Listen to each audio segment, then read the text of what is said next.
வணக்கம். Integrals example problems question number 2 பார்க்குறோம். Evaluate அப்படின்னு கொடுத்துட்டு ஒரு வேல்யூ கொடுத்துருக்காங்க. ஸோ இங்கே நியூமரேட்டர் டினாமினேட்டர் ரெண்டு இடத்துலையுமே நமக்கு எக்ஸ் இருக்கிறதுனால டைரெக்டாக இன்டெகிரேட் பண்ண முடியாது.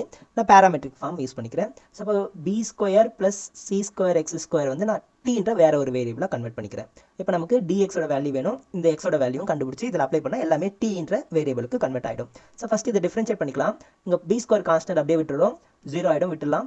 சி ஸ்கொயர் அப்படியே வச்சுக்கிட்டு எக்ஸ் ஸ்கொயரை டிஃப்ரென்ஷியேட் பண்ணால் 2x இஸ் ஈக்குவல் டு டியை டிஃப்ரென்ஷியேட் பண்ணால் dt பை dx. இங்கே நமக்கு நியூமரேட்டரில் எக்ஸ் இன்ட்டு டிஎக்ஸ்ன்னு இருக்கா, இங்கேயும் எக்ஸ் இருக்கா. அப்போ இந்த டிஎக்ஸ் அந்த பக்கம் கொண்டு போய்ட்டு டேரெக்டாக இந்த வேல்யூ அப்ளை பண்ணிக்கலாம். அப்போ நான் என்ன பண்ணுறேன் பாருங்க, எக்ஸை மட்டும் அப்படியே வச்சுக்கிறேன். இந்த 2 இன்ட்டு சி ஸ்கொயரை இங்கே கொண்டு வந்துடுறேன், டினாமினேட்டரில் வந்துடும். இந்த dt அப்படியே இருக்கட்டும், இங்கே இருக்கிற dx இந்த பக்கம் போச்சுன்னா எக்ஸ் இன்ட்டு டிஎக்ஸ் ஆகும். ஓகேவா? ஸோ இப்போ எக்ஸ் இன்ட்டு டிஎக்ஸ்க்கு பதிலாக dt பை 2c ஸ்கொயர்னு அப்ளை பண்ணிக்கலாம்.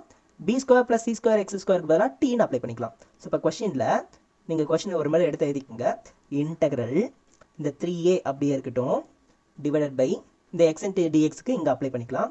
இங்கே b square plus c square x ஸ்கொயருக்கு பதிலாக டீன்னு அப்ளை பண்ணுறேன். எக்ஸ் டிஎக்ஸ் ரெண்டுத்துக்கு பதிலாக dt பை 2c ஸ்கொயர்னு அப்ளை பண்ணுறோம். ஸோ இப்போ இதில் எதெல்லாம் கான்ஸ்டன்ட் பண்ணால் டீயை தவிர மற்றது எல்லாமே கான்ஸ்டன்ட். மற்றதெல்லாம் வெளியே எடுத்துடலாம். 3a divide by 2c square into integral dt பை 3a divided by 2c square 1 by t into dt integrate பண்ணா log modulus of t plus c. இப்போ t ஓட வேல்யூ விட்டு அப்ளை பண்ணிக்கலாம்.